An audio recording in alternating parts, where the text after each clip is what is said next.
Hello, welcome to the channel. We're starting a mini series here on the channel. We're going to be covering each of the main 6 dynasties within the Necron Codex. We're going through all the rules, the options, and talk about all the best units that work for the dynasty. Then we'll go on to talk about some tactics. Starting today with the Mephrit Dynasty, we actually did a poll on the channel for which was the strongest dynasty in your opinion. Admittedly, the poll didn't include one of the 6 options as YouTube only allows for 5 options, but the Mephrit code took 34% of the votes, with Novak winning the poll with 47. So a solid second place for the Mephrit Dynasty. So their faction ability is Solar Fury. So the first part of Solar Fury is add 3 inches to range characteristics of ranged weapons, excluding the pistols that all models in this code are equipped with. Secondly, each time a model within the code makes a ranged attack that targets a unit within half range, the armor penetration characteristic of that attack is improved by 1. Then the third point is when the protocol of Vengeful Stars becomes active for your army, then you can select both the command protocol directives instead of just one. So the protocol of Vengeful Stars. Directive 1, each time a model in the unit makes a range attack, an unmodified wound roll of a 6 improves the armor penetration characteristic by 1. So it kind of stacks nicely with the second part of Solar Fury. When you shoot within half range, you're getting another one. You can get 2 there.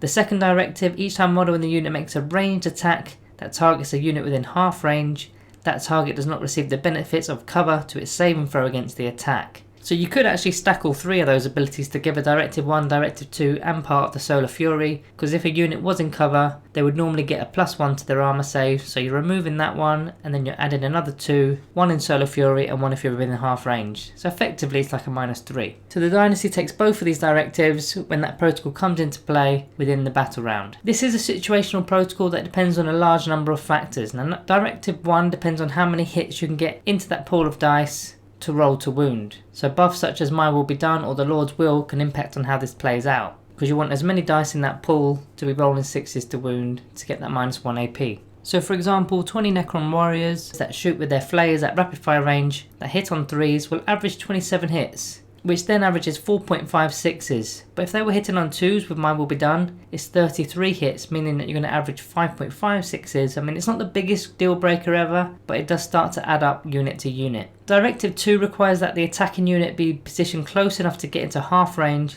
then the target actually has to be in dense cover or light cover. Again, however, it is very situational, but it does start to stack up. So the unique Warlord associated with this dynasty is Merciless Tyrant, which is a bit of an oddball as this dynasty is geared towards range attacks, yet the Warlord gets a +1 to his strength and a +1 to his attacks characteristics. However, this does go quite nicely with a War Scythe, making it a strength 8 War Scythe, and there's no -1 to hit modifier of course. The relic is a bit so-so, which is a Conduit of Stars, which replaces the Royal Warden's Relic Gorse Blaster, giving it an additional 6-inch range, an additional shot, which could become 2 additional shots as it's a rapid fire weapon. Now I personally do actually use this. I pay the extra CP, get the relic, because I do use a Royal Warden quite often. I feel over the course of 5 turns, it does get a fair amount of his points back when you spend that relic in the first place. The Stratagem is Talent for Annihilation, which is 1 command point, turning unmodified 6s to wound into additional mortal wounds to a maximum of 3. So a 20-man warrior blob with 2 shots each are going to gain around 4 6s to wound. Only 3 of them are going to be counting. This is probably the only time I'd really use a Stratagem, as you don't really have enough firepower elsewhere. Maybe a full unit of Tomb Blades at half range with Gorse Blasters,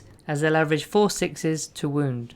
So that's all the add-ons for the Mephrit Dynasty. As for units, there's a fair amount that can shoot reasonably well, all getting an additional 3-inch range, and if you're firing within half range, it's a -1 AP. So some of the main units for this code are of course warriors, as mentioned with that stratagem, 27-inch Gorse Flayers at -2 AP, or the 15-inch Reapers at -3 AP. Immortals have the Gorse Blasters in particular going to 33 inches, and at half range it's going to be -3 AP, which is really strong. The heavier options consist of the Canopic Doomstalker and the Doomsday Arc. Now they don't really benefit much from this as their weapons are already pretty long range and already a -5 AP, unless you've moved them, but you shouldn't really be moving them anyway. Then as mentioned, the Tomb Blades, they're going to go up to a 33 inch with the Mephrit code and potentially going to a -3 AP at half range, which is another solid shooting option, and getting into half range should be fairly easy for them because they've got a 14-inch movement. Deathmarks definitely would benefit as they go to a 39-inch range now and at -3 AP at half range. So against a character without an in-1 save could be really powerful. Put an Apothecary down to a 6+ armor save, firing at 20-inch range with those 10 shots. Should cause 8 hits, which are 5 wounds and maybe 1 dead Apothecary in a single round of shooting, or he might be alive on 1 wound on average, but it's still pretty devastating. Now the Hexmark model, he can't gain 3 inches extra to his range because he carries 6 pistols, but he can still benefit from the additional -1 AP at half range, which is only 9-inch range, so these pistols will now become a -2 AP instead of a -1. Gives them more chance of removing models from the board, then getting more shots with the multi-threat eliminator. Without the extra -1 AP buff, he does an average of 1.7 damage per turn versus toughness 4 marines. When you do add the buff, it becomes 2.2, so the difference is between removing a model or not really. Then he of course gets an extra shot, which probably won't do much. Against weak units that have a 5+ save, such as Guardians, he again kills an additional model due to this, and the extra shot this time will likely kill another model on top, as he hits on 2s, wounds on 2s, and there's going to be no save because it's -2 AP. He's half decent against those kind of units, but not so much against those marines. Locust destroyers and the heavy Locust destroyers are in an iffy place right now, being the price they are. The Gorse cannons at least get to 27-inch range, and at half range -4 AP, so removes that 6+ armor save from power armor. The D3 damage is quite unpredictable though. The heavy Locust destroyers go up to a 39-inch range with the Emetic Exterminator, -2 AP at half range. It's still 1 damage, so you're only really targeting infantry here.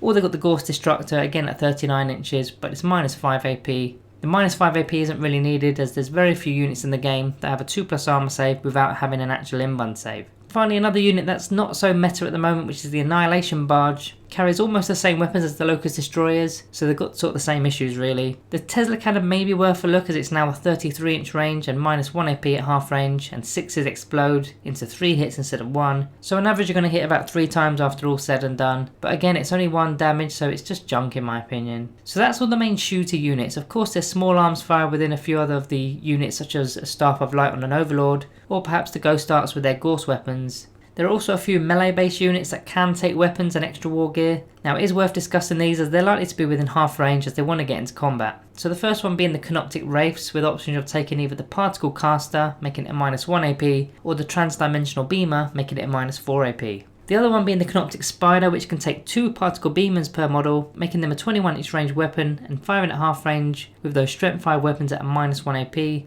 So these things start to stack up. When you break down the difference each unit's weapon makes within the Mephrit code, it's fairly minimal, but when you combine all the extra damage per turn per unit, it really starts to build up. 1 extra wound here, 1 extra wound there, the points are simply being removed from the battle each shooting phase. Don't forget this all applies to Overwatch too.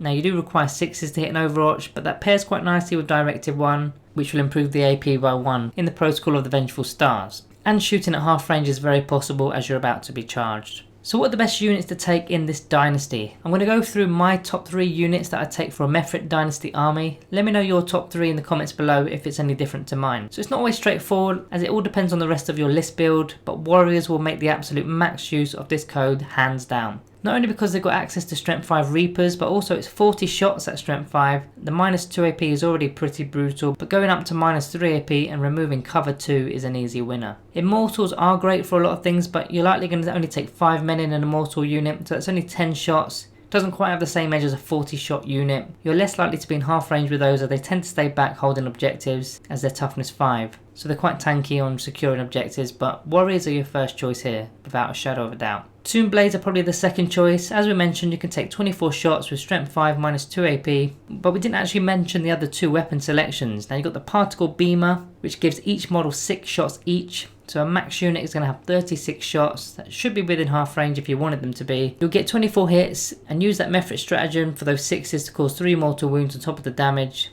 You've got the Twin Tesla Carbines that are 4 shots per bike, 24 shots with a full unit with exploding 6s, should net you all 24 hits back. Again, that's 4 6s if you use the Stratagem.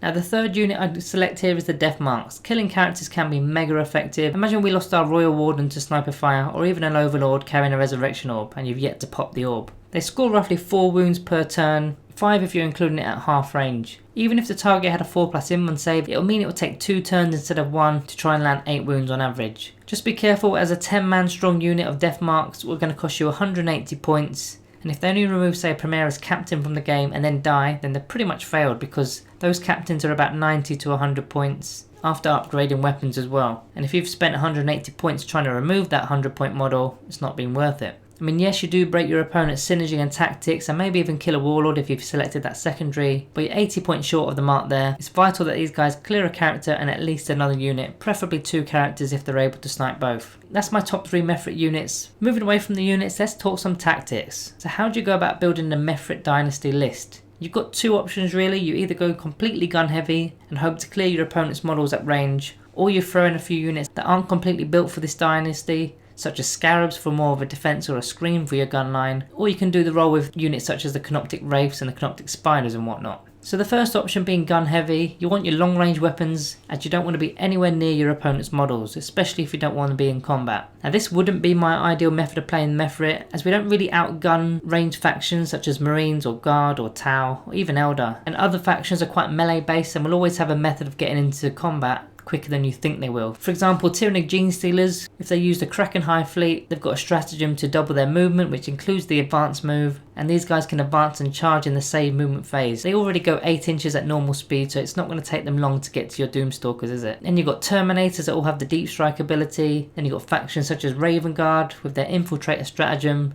For one command point to get an infantry unit to deploy anywhere that is more than 9 inches away from enemy models, and it can be done with multiple units. Even us Necron players have the Veil of Darkness to ping over 10 Lich Guard models with an Overlord. So there's countless ways in the game to do that sort of stuff. So what this means is we need to know how to screen, which is sort of merges me into the second option really, which you take units that you wouldn't normally associate with this dynasty. Cheap units that are denying space. It's like a min unit of 3 Scarabs is 45 points. Put them right at the front of your deployment zone, or in front of your long range weapons that are near the back. Now you've screened off a solid amount of area and your enemy units won't be able to come in either, and will need to wait a turn to remove the screening unit or go into no man's land in the centre of the board and spend a turn or two trying to move up closer to your gun line. By that stage you've got the opportunity to shoot them off the board. Now a single screen of 3 Scarabs may not be enough. Multiple screens is a better method, and not too close to each other. You don't want enemy units to be piling in or consolidating into your Scarabs. You want your opponents to have to waste a movement phase of getting into them to charge into them, which then buys your guns even more time to shoot. There are a few drawbacks to this approach. Firstly, you can be gifting your opponent a method of slingshotting their unit from one of your units to the next, as a charge move is free movement and so is the piling and consolidation move. Orcs in particular would love to keep stealing extra movement from wiping out small speed bumps in the road such as your Scarabs. The other flaw is if the enemy unit fails to kill your Scarabs in a turn, then you cannot shoot at them in your turn,